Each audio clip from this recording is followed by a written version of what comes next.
What's up, guys? This is Rey-Jay, and I just wanted to give you guys a very quick update about the markets.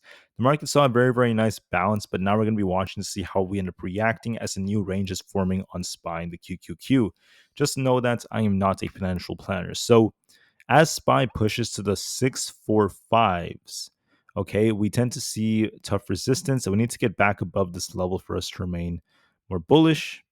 But as we hit 642, we do like to bounce. So we're kind of stuck in the middle right now.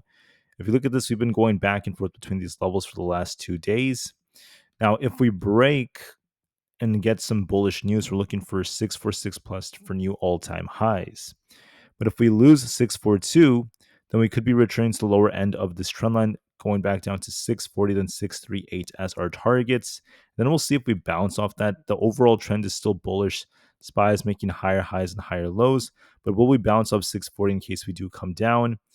We'll be watching for that just in case, right? Even if we do come down like this, we could still rebound off this support. But for now, we're not going to focus on that. We're more focused on which way we break. Do we break the all-time higher trend back down? If this is a double top, it's possible we consolidate and maybe dip a little bit. There's a lot of chop, so be careful. On the QQQ, it's the same thing. We're barely holding support. We need to hold above 580 to try to push higher. If we don't, we're looking for 578 to 576, and we'll see if we bounce off that or not. The IWM could be returning to about 226. If it doesn't hold, we're looking for 224.6, and we'll see if we bounce. There could be a little bit of a downside move. ES is range bound between 6,500 as resistance and 6,460 as our support. We're stuck in the middle. So we're going to see how this ends up going. As you can tell, we're just kind of like going back and forth. Excuse me.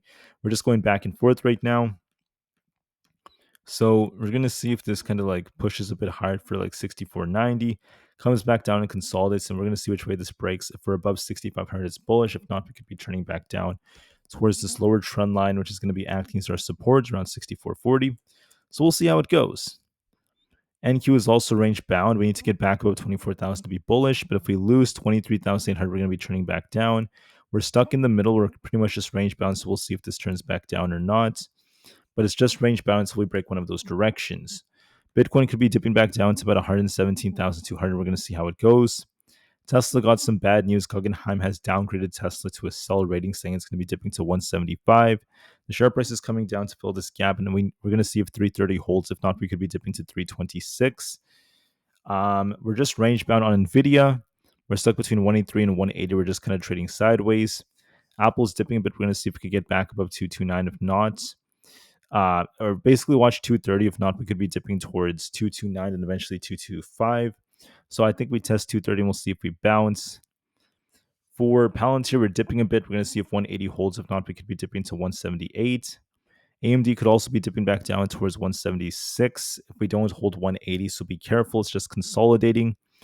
For a few more, we have Coinbase. It's also starting to dip. We got a rejection. We need to hold above 325. If not, there could be a risk for 315. Amazon still looks bullish. We're testing resistance at 230. If it breaks, we're looking for 232. Still looks bullish to me. Google has resistance at 205 and support at 202. The market also looks range bound here. So watch and see if 205 breaks. If not, we could return to 203. And then Microsoft is looking bullish. We're going to see if 525 breaks. It could be pushing towards that. We'll see how it goes. The VIX is trying to push here. We're going to see if it breaks resistance or not. If it does, we could be going higher. So you want to be very careful, at least nonetheless. We're still in this channel in the VIX. There's no confirmed breakout unless we get back above 16. So we'll see if the VIX breaks out or not. For now, the market's just range bound, so be a little bit careful. We're going to see if the all-time high could break or not on SPY, or if we just lose 642. We're just stuck in the middle, so make sure you watch these levels. Anyways, that's your quick update for now. Thank you for listening. Peace out.